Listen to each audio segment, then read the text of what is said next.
Okay, question. Why can something happening thousands of kilometers away make your gas, groceries, and flight prices jump? Because the world runs on energy, and a huge amount of the world's energy flows through one region like a giant intersection. Today we're talking about how wars and major conflict risk in the Middle East can spike oil and natural gas, and how that can turn into inflation basically everywhere. No conspiracy, no doom, just the plumbing.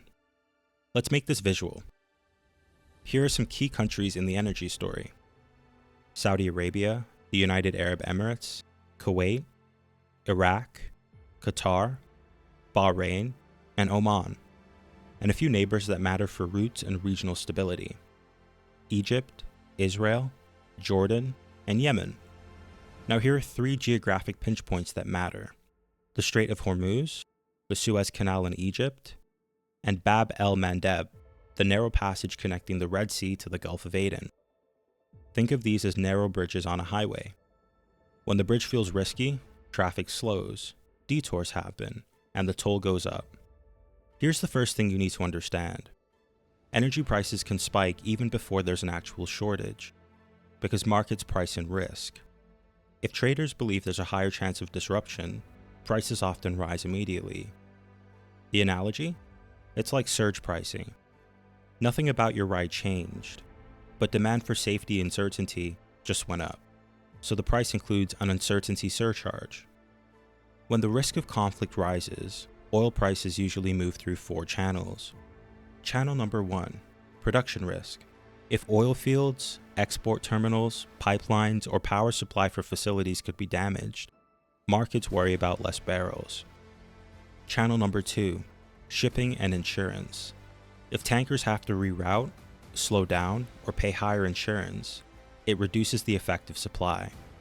Even if the oil exists, it's harder and more expensive to move. Channel number 3, refining bottlenecks. Crude oil isn't gas yet. Refineries turn crude into gasoline, diesel, and jet fuel. If refinery capacity is constrained, or if a refinery goes offline, prices at the pump can spike. And channel number 4, the risk premium.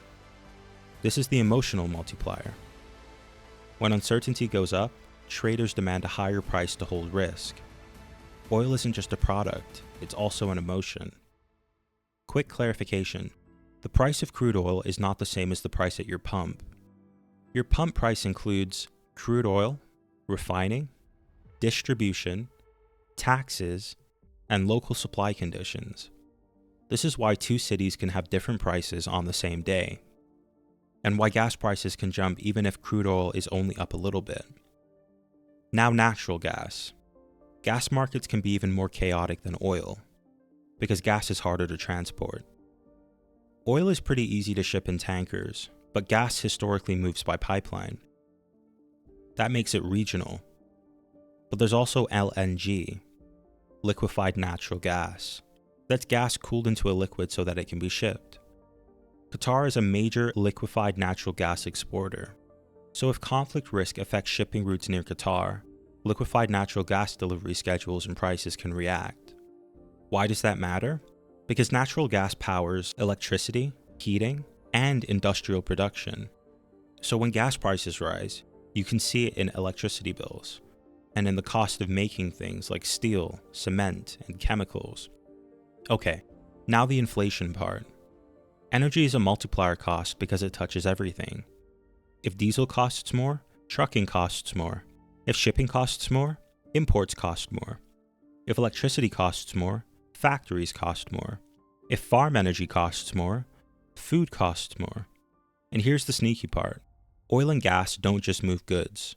They're also ingredients. A lot of packaging, plastics, synthetic fabrics, and chemicals are tied to petrochemicals. So energy can raise the cost of producing the product itself, not just transporting it. Essentially, an energy shock doesn't just stay in the energy aisle, it spreads to the whole store. So why does this hit some countries harder than others? Because some countries import most of their energy, while other countries export it. If you're a net energy importer, like Japan, South Korea, or India, when global energy prices rise, your national bill rises. That can weaken the currency, raise local prices, and squeeze consumers. If you're a major exporter, like Saudi Arabia, the UAE, or Qatar, higher prices can increase revenue. That doesn't mean life is perfect there, but the shock shows up differently. So energy shocks are global. The pain distribution is not equal. One more layer. Most global oil is priced in US dollars. So if the dollar strengthens, buyers using other currencies can feel an extra squeeze. It's like the subscription just got more expensive and your currency got weaker at the same time. And that combo can amplify inflation in many countries. Let's zoom in on the choke points. Choke points are narrow places that a lot of energy shipments pass through. If something makes that route feel unsafe, ship owners may reroute, insurance premiums can rise, and delivery times get longer. The analogy? It's a one-lane bridge. If the bridge is fine, traffic flows. If the bridge feels risky, traffic slows. Then everything behind it gets delayed as well. And delays in energy are expensive, because the system itself is built around timing. History gives us a clean example. In 1973 to 1974, the world saw a major oil shock. Part of it was tied to war in the region and politics around it. This oil shock was primarily caused by the Organization of Arab Petroleum Exporting Countries implementing an oil embargo and production cuts in October of 1973. This action was retaliation against the US and other nations supporting Israel in the Yom Kippur War against Egypt and Syria. Oil supply was restricted, prices then surged, and that helped drive inflation across many economies. The lesson? When supply is disrupted or expected to be disrupted, energy prices can spike, and that spike can ripple into the entire cost of living. Another example from 1990, when Iraq invaded Kuwait, markets worried about the Gulf supply. Then oil prices spiked. So even when the physical supply impact is limited, the fear of bigger disruption can move prices on their own. That risk premium is real. It's the market charging extra for the uncertainty. And here's a non-war example that proves the mechanism. In 2021, a large container ship got stuck in the Suez Canal. That single event delayed trade and caused rerouting. This wasn't an energy war, but it shows how a choke point disruption, or any disruption, can raise costs quickly. Now imagine similar disruption risk, but for energy shipments. That's why markets react so fast. So what does this look like in modern times? Markets react to three practical things. Number one, choke points and shipping risk. If a narrow lane feels risky, shipping and insurance costs rise, and some ships reroute. That means longer trips and fewer deliveries per month. Number two, infrastructure risk. If ports, pipelines, export terminals, or energy facilities are threatened, markets price in possible outages. And number three, policy changes. Sanctions, restrictions, or export controls can alter supply and reroute where energy flows. Even small changes can move prices, because short-term supply is sticky. You can't instantly replace millions of barrels a day. Here's why this becomes inflation everywhere else. Oil is global. Liquefied natural gas is increasingly global. If prices rise, countries compete for supply. That pushes global prices up, also known as inflation. Higher energy costs then show up in the following: transport, food, manufacturing, and services. Then there's the second wave. Central banks may respond to this inflation by raising interest rates. That can cool demand, but it can also make borrowing more expensive. Mortgages, car loans, and business loans. So an energy shock can become prices up now, then higher rates later. Okay, here's the part I wish I knew earlier. Energy shocks are not rare. They're a repeating feature of the global system. So instead of being surprised every time, I set up my money like I expect price spikes to happen. Here's what I do today. I keep a shock buffer. A small savings bucket for the stuff that spikes.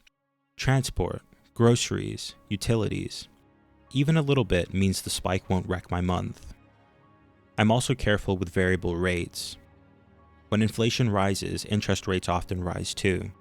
So if I take on debt, I pay attention to whether the rate can jump. Fixed rate equals more predictable. I also reduce my energy sensitivity. Not perfection, just less exposure. LED bulbs, turning down the heat a bit, bundling errands, using transit sometimes. Small changes that lower the so-called energy tax on my life. I also automate the boring stuff, because the worst move during an energy spike is panic. So I automate the following: emergency savings, long-term investing, and a monthly subscription audit where I cancel at least one recurring thing and redirect that money into my buffer. The goal isn't to predict wars here. The goal is to build shock absorbers. Okay, quick recap. The Middle East matters because it's a major energy intersection. Wars and conflict can raise oil and natural gas prices through the following: production risk, shipping and insurance, refinery bottlenecks, and risk premiums.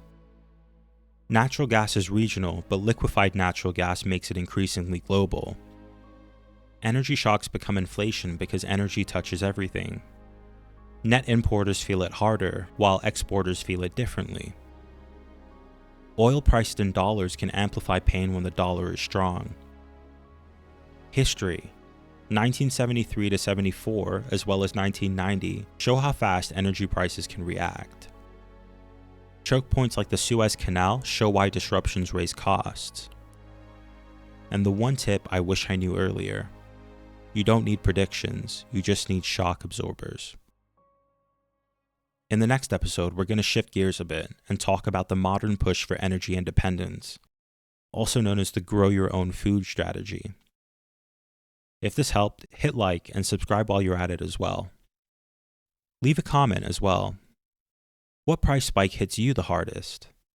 Gas, groceries, rent, or utilities?